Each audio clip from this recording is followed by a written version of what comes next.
A lot of people struggle to reconnect with God, and because of that, they assume that they're on the wrong track altogether and they decide to go in a different direction. They often say that they found a new path, and then they end up really confused and worse off than they were when they started. And maybe that's you. And if so, I want to help. I'm part of Whereyouare.church, and we're a church that's all about helping people reconnect with God through practical content and our growing community that we have. And we're here to help you find your way back, despite how far down the road you might be away from Him. So maybe that's you. You found a new path. Well, that's not always a bad thing. Sometimes it takes a journey away to help you appreciate what you had. And depending on where you started, a new path could be a really helpful thing to lead you where you're really supposed to be.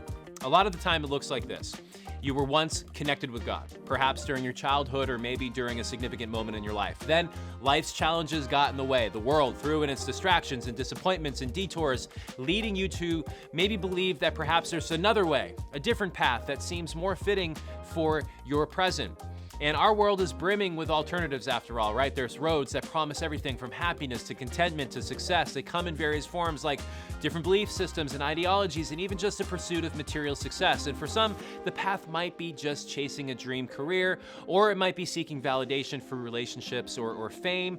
And for many, it's the quest just for the next best thing. And as you continue on this new path, you might experience temporary joys. You'll have fleeting moments of happiness, but there always seems to be a void. It's a gap that nothing can fill. And there's days of doubt, days of longing, and moments where you just feel disconnected, lost, or even abandoned. And this feeling isn't just a mere coincidence, right? It's the soul's way of indicating its thirst for something more profound, more eternal. I believe it's a hunger for a connection that isn't temporal, but rather transcendent. Our heart yearns for a bond that goes beyond the realms of this world. Let's take a moment to consider a parable.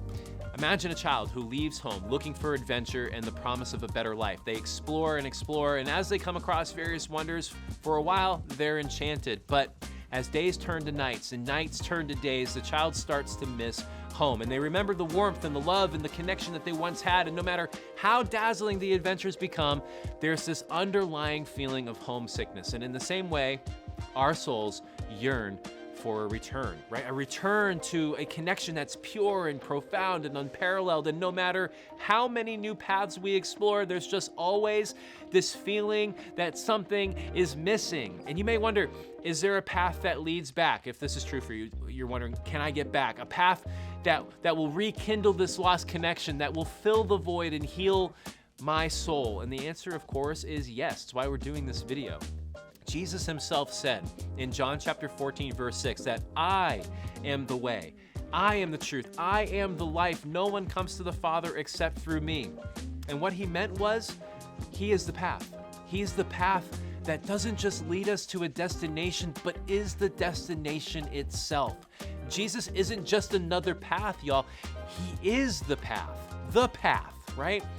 And by seeking Jesus, we find that bridge between our wandering souls and the everlasting embrace of the Creator. He offers us a love that's unconditional, a peace that surpasses all understanding, and a joy that is fully complete. So if you've been feeling that emptiness or that disconnect, or if you've been searching for a true path, I implore you to look towards Jesus. While all other of the paths, they might seem alluring, they might be promising, it's only Jesus where you'll find true contentment, where the void is filled and where your soul will find its ultimate rest. So it's natural, and I get it. It's natural to search and to wander and to even get lost sometimes. But remember, there's always a way back home. No matter how far you've strayed, no matter how many new paths you've explored, Jesus is always there, arms wide open, waiting to welcome you back. And here at Where You Are Church, we're on his team, and we're here to help. Thanks for watching.